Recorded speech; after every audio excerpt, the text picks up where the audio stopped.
મિત્રો ચૂંટણી લડ્યા હતા અને હારી ગયા પછી બંદૂકથી જે સામેવાળા જે જીતનાર વ્યક્તિ છે એમના મોતના ઘાટે ઉતારી નાખ્યા.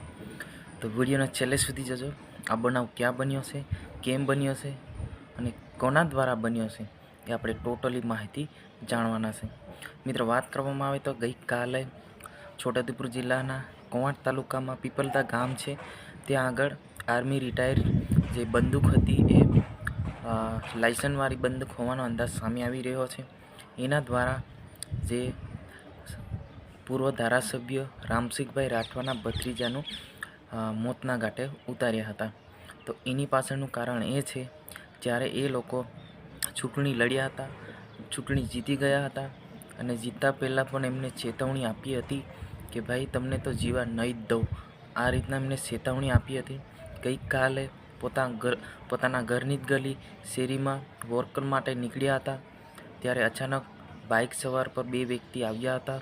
એ બે વ્યક્તિ બંદૂકની ગોળીથી આજે પૂર્વ ધારાસભ્ય રામસિંહભાઈ રાઠવા છે એમના ભત્રીજાને મોતને ઘાટે ઉતારી નાખ્યા.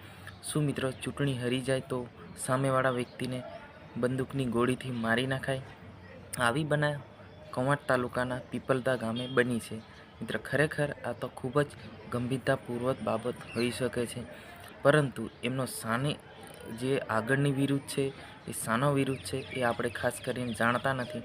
પરંતુ આપણે જે પણ આ માહિતી આપે છે ફક્ત ને ફક્ત પેપરના આધારિત છે. જે પણ પેપરની આધારમાં જાણવામાં આપેલું છે એ જ જાણકારી હું તમને આપી રહ્યો છે. તો હાલ બધી જગ્યા પર સરસામાં છે. ગુજરાતના મોટામાં મોટા સમાચાર પણ તમે કહી શકો છો કે આખા ગુજરાતની અંદર આ સમાચાર વાયરલ થયા છે. પૂર્વ ધારાસભ્ય રામસિંહ રાઠવાના ભત્રીજાને ગોળી મારીને હત્યા કરવામાં આવી છે. તો આની પાછળનું જે કારણ છે એ તો પોલીસ તપાસ કરશે, એનું પીએમ કરશે, પછી સાચી જાણકારી સામે આવી શકે છે. મિત્રો, આપણે તો લોકો સુધી સાચી જાણકારી પહોંચાડવાનું કામ છે. આપણે કોઈ હવાબાજી નથી કરતા. જે પણ ઘટના ઘટે છે એ સાચી જ ઘટના આપણે આપણી આ ચેનલ પર બતાવતા હોય છે. આ જ રીતના તમે આગળ પર વિડીયો જોવા માંગતા હોય તો અમારી આ ચેનલને સબસ્ક્રાઈબ કરવાનું ભૂલશો નહીં, કેમ કે આપણે ગુજરાતની ને તમામ ઘટના વિડીયો જોઈ રહ્યા છે. અને સાથે સાથે હું દુકાનોનું પણ એડ આપું છું. તમારે કોઈ સ્પોન્સરશિપ લેવું હોય તો નીચે ડિસ્ક્રિપ્શનમાં લિંક આપી છે, લિંક પર ક્લિક કરીને તમે જોઈ શકો છો. તો મિત્રો, હું આશા કરું છું તમને આ જાણકારી ગમી હશે